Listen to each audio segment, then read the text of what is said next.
Hello guys, welcome to Tactim channel. Hope you're doing well. In this video, I'm going to show you how to disable Steam Friends notification. So guys, for that, go to Steam, then tap on the three dot line, swipe down, go to settings.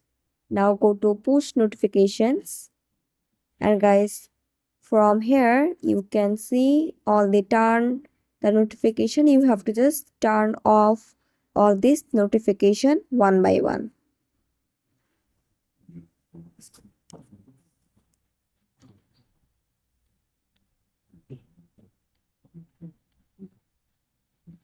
And guys, that's it. Then your friends notification will be not enabled.